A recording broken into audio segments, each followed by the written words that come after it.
Is Joe Rogan's name ever brought up? They would say, "Oh, Joe Rogan told me this." I know when Joe Rogan is clearly quoted, and there are some people who do bring up his name as well. That's so funny to me. A comedian's name is just brought up for a pandemic. Don't get me wrong, I love Joe Rogan to death, but I just think it's funny that his name is actually, the context is interesting. Right now. I think that goes back to what you were saying of like people seek out what validates their like, or what makes them feel better about their fear. And I feel like Joe Rogan brings on different types of people that can appeal to lots of different types of people. He does. And yeah, that's my, like, if I'm going to say anything on Joe Rogan, it's that, I'll just use him because he's the example that you brought up, but there are plenty other media sources that do this exact thing. Sure.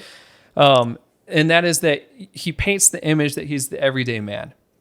Therefore, you can relate to him. And because you can relate to him as he talks, you're going to like it because you're going to feel comforted by just the language that he's using.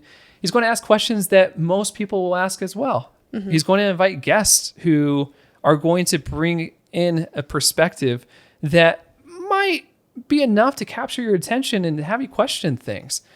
And though I don't think that there's any harm in questioning what we have that may go against the grain per se, when we have mass education as a result from what you're saying is a comedian, or in other words, an entertainer, somebody who has previously appealed to television, mass media, who now brings that to podcasting. Prior to that was an MMA fighter. Like, this person knows how to get ratings. This person is going to do anything he can to sustain a show that has continued to grow and to be downloaded all across the world.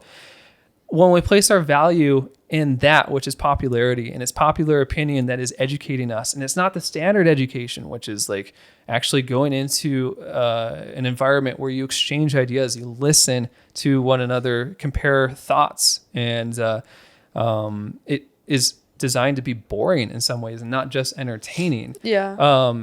You can potentially learn things that can challenge the status quo a little bit more effectively than I think what happens with Joe Rogan, which is actually a toxic culture that comes in as these patients request things because they heard some expert anecdotally talk about something on one of his shows. And now they're trying to pressure somebody who is specifically focused on a piece of their training that they have spent their entire career focusing on.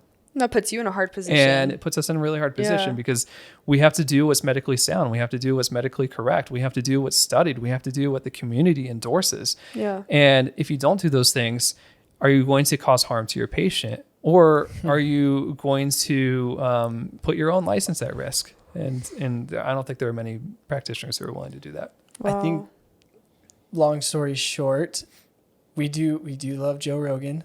We're going to get some crazy comments from this. But maybe don't place all of your values on him, right? Yeah.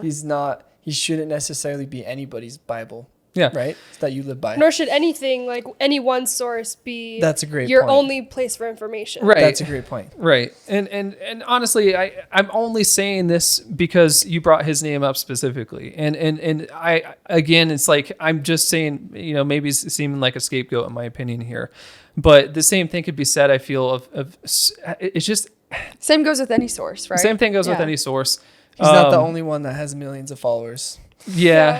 Yeah, I mean, like anything that you see that has such high popularity, I think is at risk of educating the masses, and it forms a huge groupthink. That's the thing that I would be cautious of.